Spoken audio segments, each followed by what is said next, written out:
Son Excellence Evariste Ndayishimiye usanzwe ayobora iki gihugu cy'u Burundi, ibintu byamaze kugenda bihinduka, byamuhindukanye, byamugumukanye. Uwo bita Reverien Ndikuriyo amaze kugenda amunywesha amazi. Nanone kandi ku rundi ruhande abaturage b'igihugu cy'u Burundi, uwo bizeye siwe ugomba kugenda mu by'ukuri abaserukira, baramukunda ariko ntiyigaragaza muri politike cyane y'igihugu cy'u Burundi. Mu by'ukuri uyu mugabo bita Gervais Ndirakobuca bigaragara yuko ariwe utanga ikizere ku kuba yahabwa ikizere cyo kuyobora iki gihugu cy'u Burundi, by'umwihariko n'ishyaka rya CNDD-FDD. Ariko benshi bati uyu nguyu nawe ni ntiteranya, yanga kuba yakigaragaza, kandi mu by'ukuri abaturage b'abarundi bamukunda buhano.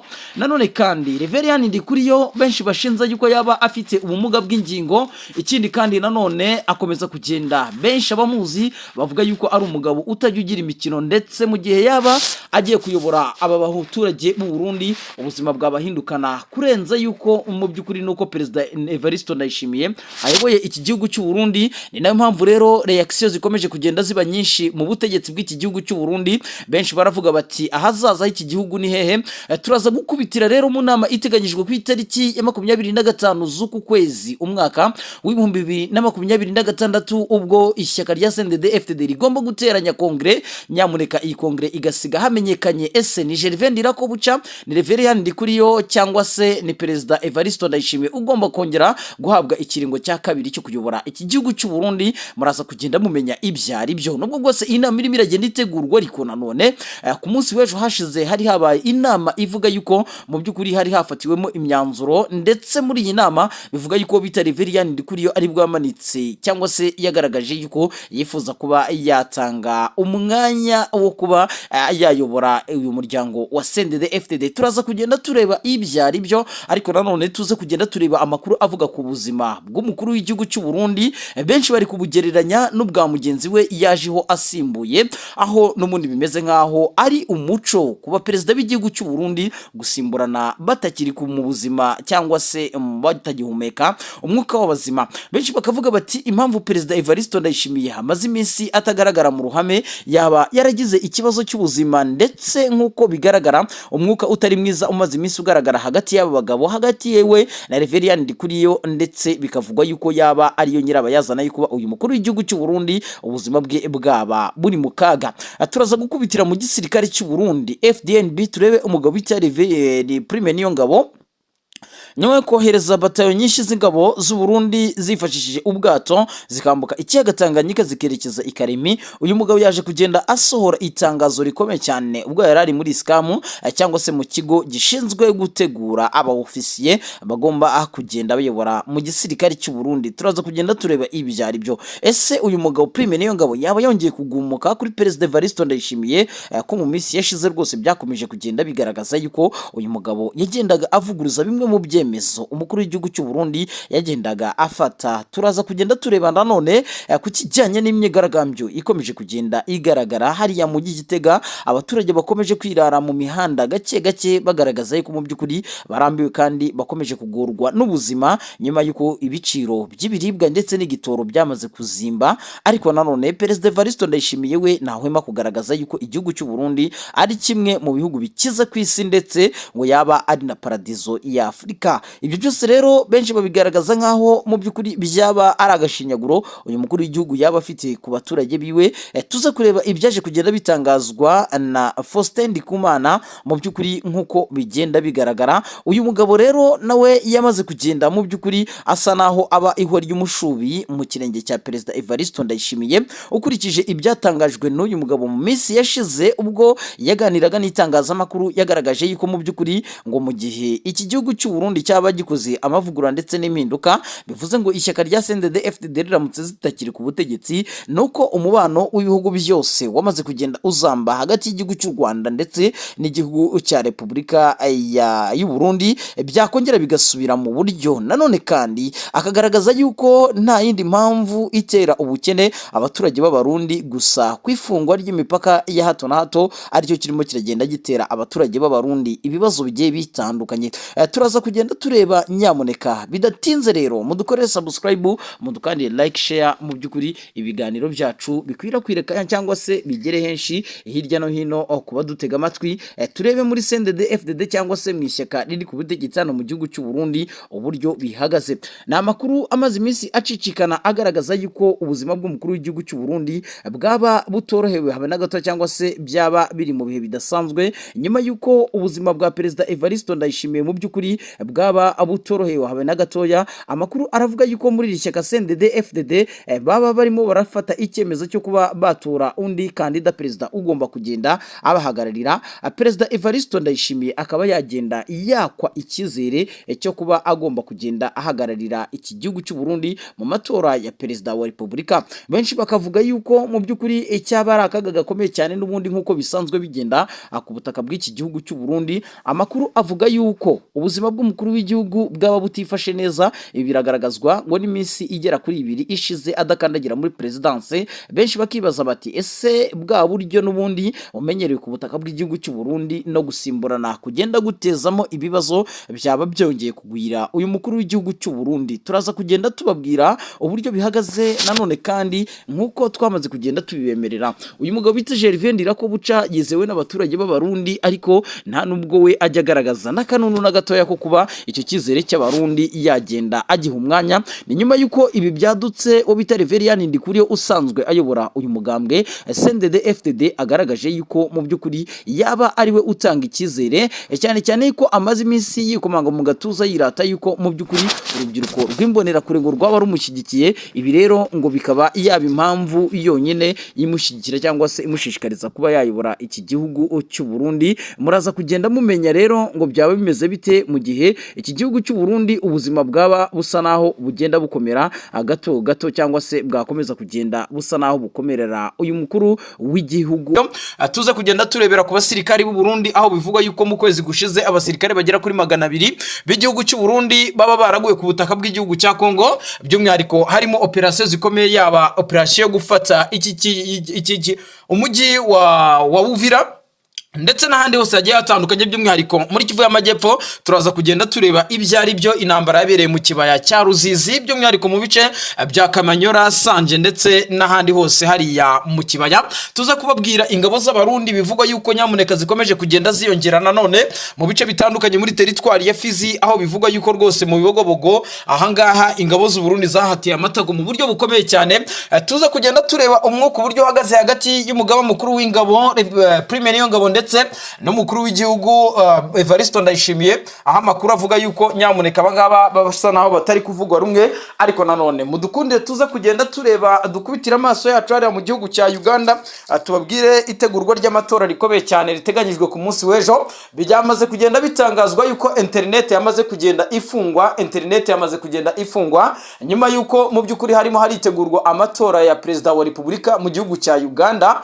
Biravugwa yuko rero Yoweri Museveni Kaguta yamaze gukoresha igisirikare ndetse n'inzego zitandukanye zishinzwe umutekano mu kwirara mu mihanda kugira ngo barebe yuko bahosha imyigaragambyo ishobora kwaduka kubera kutanyurwa n'ibyavuye mu matora hariya ku butaka bw'igihugu cya Uganda. Na amatora ateganyijwe ku munsi w'ejo ariko bivugwa yuko nyamuneka abarwanashyaka ba Robert Kyagulanyi mu by'ukuri bamaze kugenda bagaragaza yuko mu gihe bazabona igisa no kwibwa amatora nyamuneka biteguye kuba bajya mu mihanda bakigaragambya. Turaza kugenda tureba ibyari byo tuze kujya mu burasirazuba bw'igihugu cya Kongo tuze kureba ibyari byo Perezida Antoine Felix Tshisekedi Tshilombo yamaze kugenda mu by'ukuri igihugu cya Angola kimutera utwatsi nyuma y'ubusabe bukomeye cyane bwo gusaba Angola yuko yamwohereza ingabo bakajya guhangana n'inyeshyamba za M23. Ariko nanone tuze kugenda dukubitira hirya no hino ku isi tubabwire amakuru agezweho. Ariko tukiri aho ngaho mudukundire mudukorere subscribe mudukandire like share mu by'ukuri ibi biganiro byacu bikomeze kugenda bibanezeza aho muherereye hose.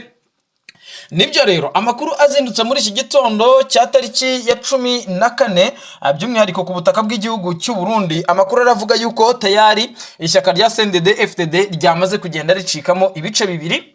aho igice kimwe kiyobowe na Son Excellence Evariste Ndayishimiye ndetse akaba n'umukadire mukuru cyangwa se aba na chairman w'iri shyaka, cyane cyane yuko akiri perezida w'iki gihugu. Ariko nanone bikavugwa yuko bita Reverien Ndikuriyo ku munsi w'ejo hari inama yateranye mu by'ukuri ikiterana mu ibanga rikomeye cyane. Iyi nama yari irimo bamwe mu barwanashyaka cyangwa se mu bumva doctrine z'uyu mugabo, ndetse bamara kwemeranya neza 100% yuko bagomba kwiyomora kuri CNDD FDD bagakora irindi shyaka rya politike rigomba guhangana n'abadede. Ibi ngibi yabikoze nyuma yo kubona yuko namara kurekura ubuyobozi bw'iri shyaka ashobora kutazahabwa umwanya cyangwa se iri shyaka ritarenza ingohi perezida Son Excellence Evariste Ndayishimiye, noneho ngo babe bamwambura uwo mwanya bawuhereze Reverien Ndikuriyo. Kandi Ndikuriyo yamaze kuritsira ndetse anagaragaza yuko uyu mwaka utaha agomba kwiyamamaza nka perezida mukuru w'iki gihugu cy'u Burundi. Aho rero hamaze kugenda hafatwa icyemezo gikomeye cyane cyuko agomba gukora ishyaka rya politike ryiteguye guhangana na CNDD FDD. Ariko nyamuneka iri shyaka rikaba ari ishyaka mu minsi iri imbere mushobora kuza kumva ibyaryo, cyane cyane yuko perezida Evariste Ndayishimiye we ayo makuru yayamenye kare. Ngira ngo no mu mbwirwaruhame aherutse gutanga ubwo ari mu nteko nshinga amategeko yaje kugenda agaruka ku bashikiranganje bakomeje gushyigikira bimwe mu bikorwa by'uyu mugabo, ariko nanone bikagaragaza yuko ari akaga gashobora kuza kugwirira iki gihugu cy'u Burundi. Abasanzwe bazi imiyoborere ya Reverien Ndikuriyo bavuga yuko mu by'ukuri nubwo bwose abarundi bose bona yuko bamaze kugenda bahaguruka bamubona nkaho yaba perezida w'iki gihugu cy'u Burundi, abamuzi baramuzi, bazi ko mu by'ukuri ari umwe mu bayobozi batagira tolerance mu gufata ibyemezo bitandukanye, kabone nubwo yaba ari ibiviyora uburenganzira bwa muntu. Ibyo byose rero uyu mugabo Reverien Ndikuriyo yamaze kugenda mu by'ukuri agaragaza yuko yiteguye kuba yasimbura umukuru w'igihugu Evariste Ndayishimiye, ndetse mu gihe yaba ashyigikiwe n'abaturage b'u Burundi. Ubu ngubu biravugwa yuko rero imbonerakure arizo zaba zimuri inyuma ku bwinshi, ariko nanone Evariste Ndayishimiye aracyafite umwanya mu bindi bice by'abaturage, ariko benshi bashinza yuko impamvu bamukurikira ari abaturage batazi guharanira uburenganzira bwabo. Ikibazo rero kiri muri iki gihugu cy'u Burundi kikaba ikibazo gikomeje kuba agaterera nzamba nk'akanyina wa nzamba, cyane cyane yuko kitari mu rwego rw'imiyoborere ahubwo no mu gisirikare iki kibazo cyamaze kugenda kigeramo, aho bivuga yuko abasirikare b'igihugu cy'u Burundi bamwe banze kujya kurwana ku butaka bw'igihugu cya Kongo, bamwe bakatiwe n'inkiko, by'umwihariko bamwe bakatirwa igihano cya burundu. Sibyo kandi hari abandi nanone bamaze kugenda batoroka igihugu, yaba abagiye mu bihugu nka Canada, yaba abagiye mu bihugu nka Dubai. Ariko nyamuneka biravuga yuko imiryango yabo ikomeje kugenda itotezwa bikomeye cyane, by'umwihariko n'urubyiruko rw'imbonerakure rwifashishwa nk'urubyiruko rw'iri shyaka rya CNDD FDD. Mu by'ukuri ibi rero nibigaragaza yuko ku butaka bw'iki gihugu cy'u Burundi ibintu bitoroshye habe na gatoya. Nk'ubu muri iki gitondo amakuru tuzindutse twakira cyangwa se dufata nuko bivugwa yuko ingabo zindi z'u Burundi zamaze tayari koherezwa ara ku butaka bw'igihugu cya Kongo, ariko AFC M23 yo yamaze kugenda isaba leta y'u Burundi, cyane cyane ko hari ibiganiro ngo birimo birategurwa yuko iyi leta y'u Burundi yakora ibishoboka byose ikaba yagira iki yarekura mu by'ukuri bamwe mu mpunzi z'abakongomani bahunze ubwo M23 yafataga uyu mujyi wa Uvira bagahungira mu bice bya Gatumba ku butaka bw'igihugu cy'u Burundi. Ariko Burundi bivuga yuko bwamaze kugenda bugwatira izi mpunzi. Ibi rero bikaba ari nanone ari bikomeza kugenda biteza akaga gakomeye cyane. Gusa AFC M23 yo yamaze kugenda ihaguruka kugira ngo irebe yuko yakomeza kugenda iganira n'ubutegetsi bw'igihugu cy'u Burundi.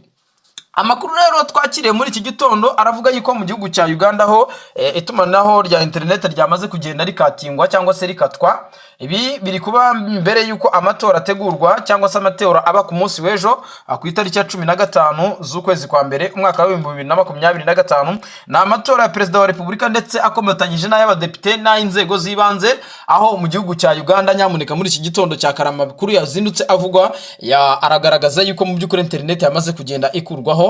Benshi bakaba bafite impungenge zigaragara yuko mu gihe internet yavaho ishyaka riri ku butegetsi rya NRM rishobora gukora ibikorwa byica rubozo ku baturage batavuga rumwe n'ubutegetsi, by'umwihariko isi yose ngo ntibimenye. Ibi rero Robert Cyagulanyi ubwo yaganiraga n'igitangazamakuru cya CNN ku munsi w'ejo nibwo yagaragaje yuko afite impungenge z'ubuzima bwe ndetse n'iz'abarwanashyaka biwe mu gihe abaturage bakirara mu mihanda. Biravugwa yuko bashobora kuba bagirirwa nabi, cyane cyane yuko byamaze kumenyekana yuko yuko ibikoresho bya gisirikare, abasirikare benshi ndetse n'abapolisi bamaze kugenda bagezwa mu mihanda biteguye kuba bahusha iyo myigaragambyo ishobora kwaduka yaba mu nzego nkuru za politike yaba no mu mbonerakure. Urubyiruko rw'abarundi rusobanutse aho hose niho bigaragara yuko Reverien Ndikuriyo afite icyizere cyangwa se afitiwe icyizere cyuko yahabwa umwanya akayobora iki gihugu cy'u Burundi. Nanone kandi ubwo turaza kugenda tureba iyi ntambara ikomeye cyane irimo iravuka hagati y'aba bagabo babiri, ariko nanone ku ruhande rwa Reverien Ndikuriyo ndetse benshi banagaragaza yuko ari avantage ikomeye cyane afite nuko hari umugore w'umuhisi Petero Nkurunziza ni Denise Bucum Nkurunziza, ariko nanone ari inyuma cyangwa se abagabo nka ba Rufyiri bamuri inyuma, abagabo batandukanye mu by'ukuri b'incabwenge muri iki gihugu cy'u Burundi bamuri inyuma. Mu by'ukuri rero bikagaragaza yuko ashobora kuzahabwa umwanya mu gihe azaba yatanze kandidatire ye mu kuyoboza iki gihugu cy'u Burundi. Turaza kugenda tureba ibyo ari byo. Amakuru nanone avuga yuko muri presidence y'iki gihugu cy'u Burundi naho ibintu byaba byamaze kongera gusubirwamo cyangwa se byaba byongeye kumera nabi. Turaza kugenda tubabwira ibyo ari byo, aho bivugwa yuko mu by'ukuri haje kwikangwa ibintu bikomeye cyane birimo bisa nka kudeta, nyuma yuko mu gitondo cya kare amakuru yarazindutse mu mujyi wa Bujumbura yavugaga yuko mu by'ukuri wo bita Denise Bucum Nkurunziza yaba yahunze igihugu kubera amagambo aherutse kugenda atangaza. Ariko nanone bikanavugwa neza yuko umugabo bita Reverien Ndikuriyo mu by'ukuri nawe yaba arimo arategura umugambi ukomeye cyane. Nubwo Ndikuriyo bimeze gutyo, ariko ku mugenzi we ku rundi ruhande Brigadier General Lieutenant General Prime Niyongabo we amaze iminsi atari kugaragara mu ruhame, aho bivugwa yuko mu by'ukuri uyu mwanya we baba bagiye kohereza uwo bita Diomede Ndegeya Brigadier General ariwe ushobora kuzasimbura uyu mugabo Reverien Ndikuriyo warusa. Uyu mugabo mu by'ukuri Prime Niyongabo warusanzwe afite ijwi rikomeye cyane ndetse anavuga rikijyana mu gisirikare cy'u Burundi. Perezida Neva rero yatangiye guhindagura inzego mu gisirikare cy'u Burundi nyuma yuko we yanze agasuzuguro, icyo yita agasuzuguro ka Prime Niyongabo wamubwiye yuko atazongera gusubiza ingabo ku butaka bw'igihugu cya Kongo kubera ibirego bitandukanye abasirikare bagiye bamugezaho nawe akabigeza kuri nyene icubahiro. Ubu Reverien Ndikuriyo we arimo arashyirwa mu majwi avuga ati nyamuneka ashobora kuza kwamburwa uyu mwanya wo kuyobora izi ngabo z'u Burundi cyangwa se izi ntwazangabo z'u Burundi. Ariko abasanzwe bamenyereye politike y'iki gihugu cy'u Burundi bakavuga bati niryo kosa rikomeye cyane uyu mukuru w'igihugu cy'u Burundi yabakoze akwikuraho umugabo nka Reverien Ndikuriyo akikuraho umugabo nka Prime Niyongabo. Mu by'ukuri Ndikuriyo yajyaga muri CNDD FDD akavuga bakamwumva, by'umwihariko mu nyungu za Perezida Evariste Ndayishimiye. Uyu mugabo ya maintainingaga umutekano w'abasirikare no kumenya umwuka wabo. Uyu ni Prime Niyongabo Brigadier General Lieutenant General, ariko izi saha biravugwa yuko ubu ngubu General Neva asa naho yamaze kugenda ahindura doctrine zo gukorana n'aba bagabo. Ibyo bikaba bikomeje kugenda bitera impungenge abasanzwe bakurikirana iby'iyi politike y'igihugu cy'u Burundi, ndetse abaturage bo bakomeje kwibaza impamvu Perezida Neva akomeje gufata ibyemezo bikomeye cyane. Mu minsi yashize twababwiye iyi mpunzi z'abakongomani mu nkambi ziherere hariya mu bice bya za Gatumba abagera hafi kuri 53 nibo bamaze kubarurwa, abicwa na macinya na korera n'izindi ndwara ziterwa n'umwanda n'imirire mibi. Ariko Perezida Evariste Ndayishimiye we yanze yuko umupaka wagavimvira ufungurwa izi mpunzi z'abakongomani ngo zisubire ku butaka bw'igihugu cy'u Burundi. Ibi byatumye rero Colonel Nanga nk'umuyobozi mukuru wa FCM 23 amuhereza ubutumwa bukomeye cyane ubwo bari ku munsi w'ejo mu mujyi wa Goma. Yamuhaye ubutumwa bukomeye cyane amusaba yuko aba baturage b'abakongomani bari kugwa ku butaka bw'u Burundi bimwe inzira ashobora kuzabizira. Ibyo ni bimwe rero bikomeza kugenda bigaragaza. Ikindi kandi nanone no kwiyongera kw'ingabo cyangwa se kongera ingabo z'abarundi hara ku butaka bw'igihugu cya Kongo, nayo n'indi mpamvu yatumye mu by'ukuri uyu Colonel Nanga amuha agasopa amubwira ati nyamuneka urebe neza, ucunge sana ejo mu gitondo tabyuka mu by'ukuri urugo rwawe rwashumitswe cyangwa se rwahiye, kubera yuko ibintu ntago byoroshye habe na gatoya. Biravugwa yuko rero General Neva, bamwe mu bayobozi bakuru muri iki gihugu cy'u Burundi, hari abo asigaranye ni bakeya cyane. Harimo uyu mugabo Alain Ndikumana, ngira ngo mwabonye ubwo uyu General Neva cyangwa se Perezida Neva yari imuramvya muri commune Muramvya, ubwo uyu mugabo yagarukaga Alain Ndikumana yagarukaga kubijyanye no kuba akomeje gutera ubwoba na bamwe mu bayobozi bakomeye cyangwa se amafigures akomeye hara mu gihugu cy'u Burundi. Bivugwa yuko guhera icyo gihe Perezida Neva uriya mugabo ari umwe mu bantu mu by'ukuri bari hafi ye ndetse biteguye no kuba bamushyigikira. Si ibyo kandi hari na Minisitiri w'Ingabo, uyu ni umudamu turaza kugenda tureba izina rye, nawe biravugwa yuko yabashyigikiye Perezida Neva.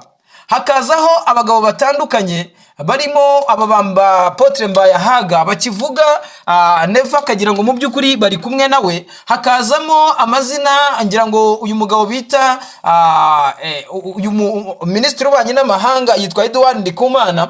Uyu nguyu ni Minisitiri w'Ububanyi n'Amahanga w'iki gihugu cy'u Burundi. Abona amazina mu by'ukuri bigaragara yuko akiri kumwe na Perezida Neva, ariko hakaba harabaze gucikamo ibice abagabo barimo mu by'ukuri nka Minisitiri cyangwa se Vice Perezida w'iki gihugu cy'u Burundi, we yamaze kugenda mu by'ukuri ajya abanetre cyangwa se ajya hagati. Hakaba abagabo nka Reverien Ndikuriyo nabo bari aho ngaho. Hakaza